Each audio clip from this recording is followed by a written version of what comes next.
Hi everyone, welcome to my YouTube channel. ഇന്ന് ഞാൻ നിങ്ങൾക്ക് വേണ്ടി പ്രിപ്പയർ ചെയ്യാൻ പോകുന്നത് എഗ് ഫ്രൈഡ് റൈസ് ആണ്.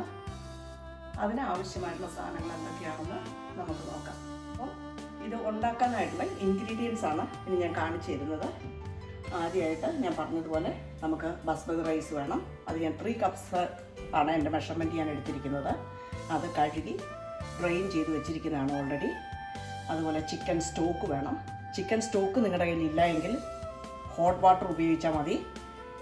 അതുപോലെ ചില്ലി സോസ് ഉണ്ട്, സോയ സോസ്, മിക്സഡ് വെജിറ്റബിൾ ആണ്. ഇതിനകത്ത് green peas, carrot, corn, beans ഇത്രയുണ്ട്. ഇതിന് പകരം ഫ്രഷ് വെജിറ്റബിൾ നിങ്ങൾ കട്ട് ചെയ്തെടുക്കാമെങ്കിൽ അതിന് കൂടുതൽ ടേസ്റ്റ് ഉണ്ടായിരിക്കും. അപ്പോൾ അതും നിങ്ങൾക്ക് ശ്രദ്ധിക്കാവുന്നതാണ്. അതുപോലെ salt, pepper, oil, ginger garlic paste, cabbage, green onion ഞാൻ അതിൻ്റെ വൈറ്റ് പാർട്ട് കട്ട് ചെയ്ത് സെപ്പറേറ്റ് വെച്ചിട്ടുണ്ട്. അതുപോലെ ഗ്രീൻ പാർട്ടും സെപ്പറേറ്റ് ആയിട്ട് കട്ട് ചെയ്ത് വെച്ചിട്ടുണ്ട്. അതുപോലെ ഒരു 6 എഗ്ഗ് ഞാൻ ബീറ്റ് ചെയ്ത് വെച്ചിട്ടുണ്ട്. കുറച്ച് ഉപ്പും കുറച്ച് പെപ്പറും കൂടെ ഇട്ടിട്ടാണ് ഞാനത് ബീറ്റ് ചെയ്ത് വെച്ചിരിക്കുന്നത്.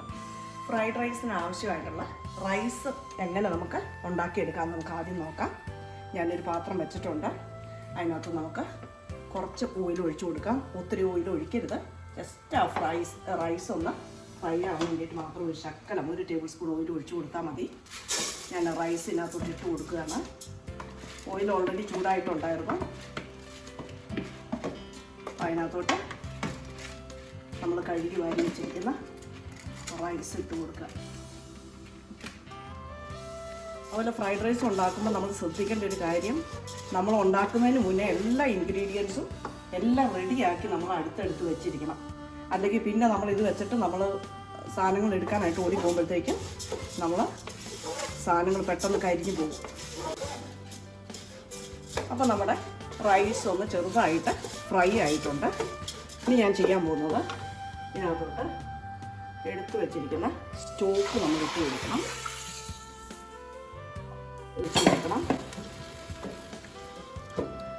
ഒരു കാര്യം നമ്മൾ ശ്രദ്ധിക്കണം, സ്റ്റോക്കിനകത്ത് ഉപ്പുണ്ട്. അതുകൊണ്ട് അതിൻ്റെ ഉപ്പ് നോക്കിയിട്ട് വേണം പിന്നെ നമുക്ക് ഉപ്പ് ഒഴിച്ചു കൊടുക്കണമെന്നുള്ളത് നോക്കാനാണ്. അപ്പോൾ വെള്ളം കുറച്ച് കുറവാണ്.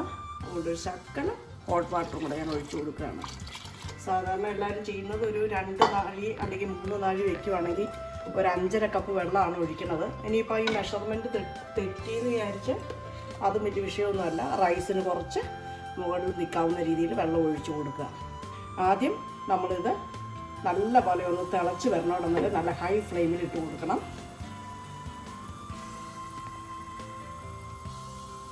ഞാൻ ഉപ്പ് നോക്കി, ഉപ്പ് കറക്റ്റായിട്ടുണ്ട്.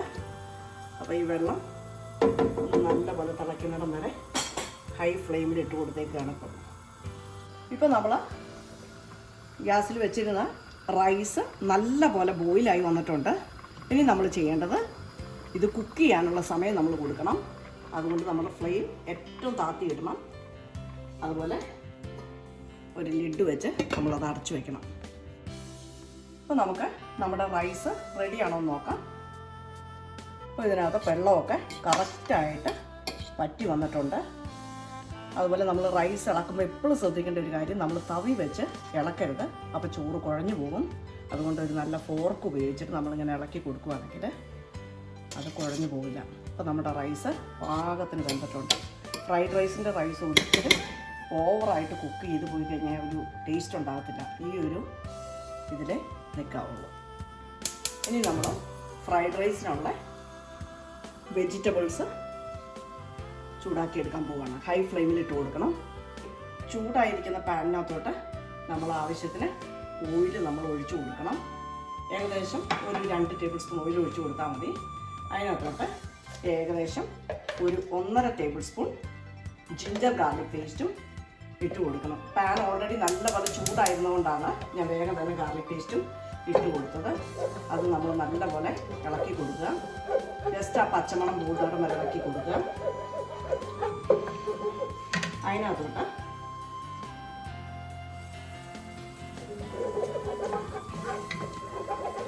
ഒന്ന് പച്ചമണം പോകുന്നത് വരെ ഇളക്കി കൊടുക്കണം. അതിനകത്തോട്ട് നമ്മുടെ എടുത്തു വച്ചിരിക്കുന്ന വെജിറ്റബിൾസ് ഇട്ട് കൊടുക്കണം.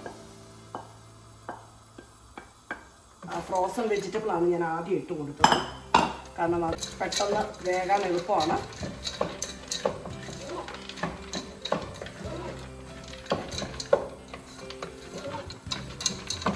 കുറച്ച് നേരം അതുപോലെ വഴറ്റി കൊടുക്കുക.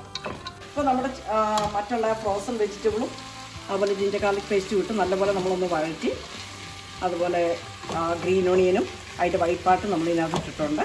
അതിനകത്തോട്ട് കട്ട് ചെയ്ത് വെച്ചിരിക്കുന്ന ക്യാബേജും കൂടെ നമുക്ക് ഇട്ട് കൊടുക്കാം. അതുപോലെ ചിലർക്ക് നമ്മുടെ ഗ്രീൻ പെപ്പറൊക്കെ ഇടുന്ന ഇഷ്ടമാണ്, അങ്ങനെയുള്ളവർക്ക് അത് ഇടാം. എനിക്കത് വലിയ ഇഷ്ടമായിട്ട് തോന്നിയില്ല, അതുകൊണ്ടാണ് ഞാൻ ഇടാത്തത്. ഗ്രീൻ പെപ്പർ ഇട്ടിട്ട് അതിൻ്റെ ടേസ്റ്റ് ഉള്ളവർക്ക് നമുക്ക് വേണമെങ്കിൽ അതും ചേർക്കാം. അതുപോലെ ക്യാബേജ് ഒന്നും നമുക്ക് ഒത്തിരി വേകണമെന്നൊന്നുമില്ല. നമ്മൾ ഫ്രൈഡ് റൈസ് ഇടുമ്പോൾ ഒത്തിരി ഓവർ കുക്കായി പോയി കഴിഞ്ഞാൽ അതിനൊരു ടേസ്റ്റ് ഉണ്ടാവില്ല. ഒന്ന് ജസ്റ്റ് ഒന്ന് വാടി കിട്ടിയാൽ മാത്രം മതി. ഇനി ഇതിനകത്തോട്ട് ഞാൻ ഒഴിക്കാൻ പോകുന്നത് ചില്ലി സോസാണ്. ഏകദേശം 1 ടേബിൾ സ്പൂൺ ഒഴിക്കുക. ഞാൻ ഇതിന് മുന്നേ ഉള്ള വീഡിയോയിൽ പറഞ്ഞിട്ടുണ്ട്, എനിക്ക് ഈ കൈക്കണക്ക് ആണ് കൂടുതൽ വശം. ഇങ്ങനെ കണക്ക് പറഞ്ഞെടുക്കാൻ എനിക്കറിയില്ല. ഇനി നമ്മൾ ഒഴിക്കുന്നത് സോയ സോസാണ്. ഇത് ലൈറ്റ് സോയ സോസാണ് ഞാൻ ഒഴിക്കുന്നത്. ഇതിൻ്റെ കൂടെ തന്നെ കുറച്ച് ഡാർക്ക് സോയ സോസും കൂടെ ഒഴിക്കുന്നുണ്ട് ഞാൻ. ഇത് നല്ലപോലെ നമ്മൾ മിക്സ് ചെയ്യുക. ഈ ലൈറ്റ് സോയ സോസ് ഒഴിക്കുമ്പം it's look like very watery.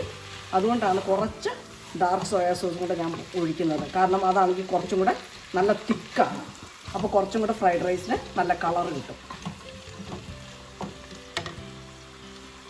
അപ്പോൾ ഞാൻ പറഞ്ഞ പോലെ കുറച്ച് ഡാർക്ക് സോയ സോസ് ഞാൻ ഒഴിക്കാൻ പോവുകയാണ്. ഇപ്പോൾ കണ്ടോ, ഇതിൻ്റെ കളർ കണ്ടോ, ഒരു കളറും ഇല്ല. ലൈറ്റ് സോയ സോസ് ഒഴിക്കുമ്പോൾ ഇതിന് ഒരു കളറും ഇല്ല. അതുകൊണ്ട് കുറച്ച് ഡാർക്ക് സോയ സോസും കൂടെ ഞാൻ ഒഴിക്കുന്നുണ്ട്. അതാകുമ്പോൾ കുറച്ചും കൂടെ തിക്കാണ്.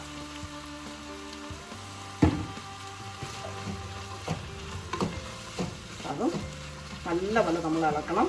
ഈ വെജിറ്റബിളിനകത്ത് നമ്മൾ അധികം സോൾട്ടോ കാര്യങ്ങളോ ഒന്നും ഇടരുത്, കാരണം സോയാ സോസിന് ഓൾറെഡി നല്ല സോൾട്ടുണ്ട്. ഇപ്പം നമ്മുടെ വെജിറ്റബിളും റെഡി ആയിട്ടിരിക്കുകയാണ്.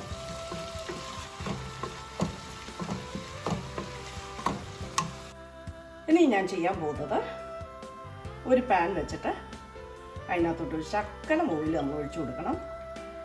ഇനി നമ്മൾ ചെയ്യുന്നത്, നമ്മൾ ബീറ്റ് ചെയ്ത് വെച്ചിരിക്കുന്ന എഗ്ഗ് നമ്മൾ ഇതിനകത്തോട്ട് ഇട്ടൊന്ന് ചിക്കി പൊരിച്ചെടുക്കണം. പാൻ ഓൾറെഡി ചൂടാണ്.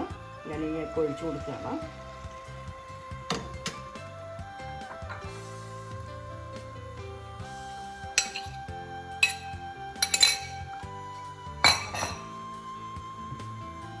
അപ്പോൾ അതൊന്ന് സെറ്റായിട്ടുണ്ട്. സെറ്റായി കഴിയുമ്പം അതൊക്കെ ഇതുപോലെ നമ്മൾ ഇളക്കി കൊടുക്കണം. ഇപ്പം നമ്മുടെ എഗ്ഗ് റെഡി ആയിട്ടിരിക്കുകയാണ്. അത് ഞാനൊരു ബൗളിനകത്തോട്ട് മാറ്റി വയ്ക്കുകയാണ്.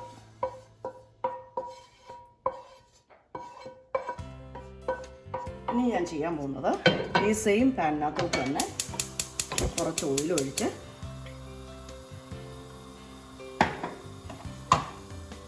അതുപോലെ നമ്മൾ പ്രിപ്പയർ ചെയ്ത് വെച്ചിരിക്കുന്ന വെജിറ്റബിളും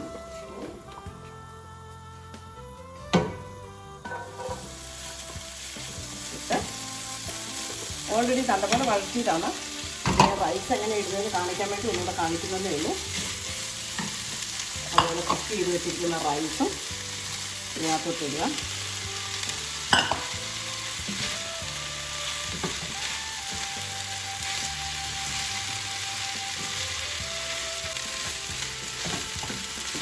ചെറിയ തീയിലിട്ട് ചെറുതായിട്ട് ഇങ്ങനെ ഒന്ന് ഇട്ട് കൊടുക്കുകയാണെങ്കിൽ ചോറൊന്നും ഒട്ടിപ്പിടിക്കാതെ തന്നെ നല്ല വെള്ളം കിട്ടും. ഇതിനകത്തോട്ട് നമ്മൾ ഇട്ട് വെച്ചിരുന്ന മുട്ടയും ഇട്ട് കൊടുക്കുക.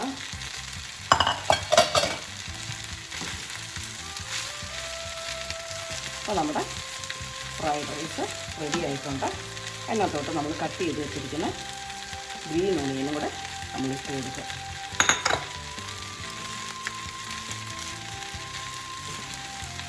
മതി. നമ്മുടെ ഫ്രൈഡ് റൈസ് റെഡിയാണ്. അതിനകത്തോട്ട് കുറച്ചൊരു പെപ്പറും കൂടെ ഇട്ട് കൊടുത്തു കഴിഞ്ഞാൽ ഒരു നല്ലൊരു ഫ്ലേവർ കിട്ടും. ഒത്തിരി ഇടരുത്.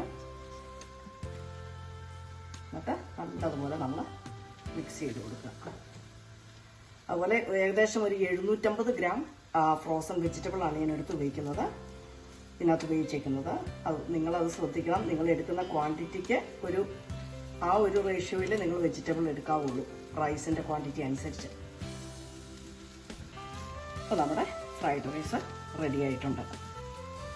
ഇത് വെറും എഗ് ഫ്രൈഡ് റൈസാണ്. ഞാൻ മീറ്റൊന്നും ഇതിനകത്ത് ആഡ് ചെയ്തിട്ടില്ല. നമ്മൾ നല്ലപോലെ ഒന്ന് ഡ്രൈ ആക്കി എടുക്കുകയാണെങ്കിൽ നല്ല ടേസ്റ്റ് വരും. അതിന് ഇട്ട് കൊടുക്കുക. അപ്പോൾ നമ്മുടെ ഫ്രൈഡ് റൈസ് റെഡിയാണ്. ഇതിനി നമുക്കൊരു സെർവിങ് ബൗളിനകത്തോട്ട് മാറ്റി കൊടുക്കാം. പ്രിപ്പയർ ചെയ്ത് വെച്ച ഫ്രൈഡ് റൈസ് ഒരു സെർവിങ് ബൗളിനകത്തോട്ട് നമ്മൾ ഇട്ട് കൊടുക്കുകയാണ്. ഫ്രൈഡ് റൈസ് ഉണ്ടാക്കാൻ അധികം സമയമൊന്നും എടുക്കില്ല. നമുക്ക് ഓൾറെഡി ചിക്കൻ കറി നമ്മൾ ഈ ഫ്രൈഡ് റൈസിന് യൂസ് ചെയ്യുന്നുണ്ടെങ്കിൽ ഫ്രൈഡ് റൈസ് മീറ്റ് നമുക്ക് ഒഴിവാക്കിയാലും കുഴപ്പമില്ല. കാരണം നമ്മൾ ഓൾറെഡി ചിക്കൻ കറിയോ അല്ലെങ്കിൽ എനി അതർ മീറ്റ് നമ്മൾ കറിയായിട്ട് ഉപയോഗിക്കുന്നുണ്ടെങ്കിൽ നമുക്ക് ഇങ്ങനൊരു എഗ് ഫ്രൈഡ് റൈസ് ആയാലും ഉണ്ടാക്കിയാൽ മതി. ഇതിലൂടെ ഞാൻ ആദ്യം പറഞ്ഞ പോലെ നമുക്ക് ബീൻസ് സ്പ്രൗട്ട് വേണമെങ്കിൽ നമുക്ക് ബീൻസ് സ്പ്രൗട്ട് ചേർക്കാം. ബീൻസ് സ്പ്രൗട്ടൊക്കെ ഇട്ടാൽ നമ്മൾക്ക് കുറച്ച് ദിവസം ഫ്രിഡ്ജിലൊക്കെ വെച്ചിട്ട് കഴിക്കണമെന്നുണ്ടെങ്കിൽ ബീൻസ് സ്പ്രൗട്ട് പെട്ടെന്ന് ചീത്തയാവും. അതുകൊണ്ടാണ് ഞാൻ ഇതിനകത്ത് ചേർക്കാത്തത്. അപ്പോൾ നമ്മുടെ ഫ്രൈഡ് റൈസ് റെഡി ആയിട്ടുണ്ട്. ഞാൻ ഇതിനകത്തോട്ട് ജസ്റ്റ് കട്ട് ചെയ്ത് വെച്ചിരുന്ന ഗ്രീൻ ഓണിയൻ ഇട്ട് ഒന്ന് ഗാർണിഷ് ചെയ്തെടുക്കുക.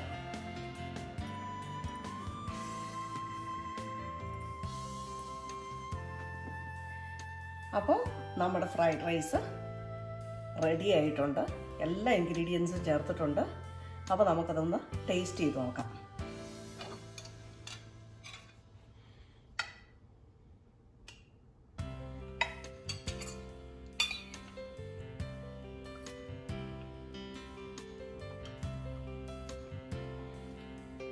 ഇതിനകത്തും എല്ലാ ഇൻഗ്രീഡിയൻസും കറക്റ്റായിട്ട് വന്നിട്ടുണ്ട്.